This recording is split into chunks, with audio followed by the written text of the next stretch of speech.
మీరు ఫుడీసా? వారంలో ఓసారి అలా బయట తిరిగి వచ్చి ఫుడ్ లాగిస్తారా? అయితే తస్మాత్ జాగ్రత్త. హైదరాబాద్ ఫుడ్ డేంజర్గా మారింది.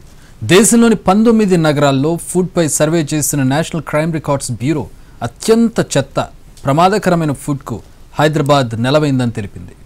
హైదరాబాద్ ఫుడ్కు ఫేమస్. బిర్యానీ అయితే వరల్డ్ ఫేమస్. దేశ విదేశీ ఫుడీస్ హైదరాబాద్ ఫుడ్ అంటే చెవి కోసుకుంటారు. అంత స్పెషల్ ఇక్కడి ఫుడ్. ఈ క్రేజ్ను సొమ్ము చేసుకునేందుకు హోటల్స్ ప్రయత్నిస్తూ ఉండడం విపరిణామాలకు దారితీస్తోంది. పాడైన, పురుగులు పట్టిన ఫుడ్ను కూడా ఫ్రీజర్లలో నిల్వ చేసి అడిగిన కస్టమర్లకు ఓవెన్లో వేడి చేసి అందిస్తున్నారు. అసలే ఆకలితో ఉన్న కస్టమర్లు వేడివేడి ఫుడ్ పళ్లెంలో పడగానే ఆవురావురంటూ లాగించేస్తున్నారు.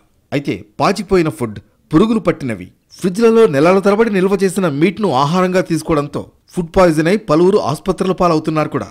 దీనికి తోడు కస్టమర్లను ఆకర్షించేందుకు ప్రమాదకరమైన ఫుడ్ కలర్స్ వాడుతున్నారన్న ఆరోపణలున్నాయి. తాజాగా జీహెచ్ఎంసీ ఫుడ్ సేఫ్టీ అధికారులు పలు రెస్టారెంట్లు, హోటళ్లపై చేసిన దాడుల్లో షాకింగ్ నిజాలు వెలుగు చూశాయి. అక్కడ కుళ్ళిన చికెన్, పురుగులు పట్టిన మసాలాలు, గడువు ముగిసిన ఆహార పదార్థాలను ఉపయోగిస్తున్నట్లు గుర్తించారు. చాలా చోట్ల బిర్యానీల్లో బల్లులు, బొద్దింకలు, పలు అవశేషాలు కూడా లభ్యమయ్యాయి. ఈ పరిణామాలతో అనేక హోటళ్లను సీజ్ చేశారు. ఇక నేషనల్ క్రైమ్ రికార్డ్స్ బ్యూరో తాజాగా చేసిన సర్వే మరింత సంచలనం రేపింది. దేశంలోని 19 ప్రధాన నగరాల్లో నిర్వహించిన ఈ సర్వే ప్రకారం హైదరాబాద్ ఫుడ్ క్వాలిటీలో చివరి స్థానానికి పడిపోయింది. నగరంలోని 62% హోటళ్లు గడువు ముగిసిన, పాడైపోయిన ఆహార పదార్థాలను వినియోగిస్తున్నట్లు ఈ సర్వేలో వెల్లడైంది.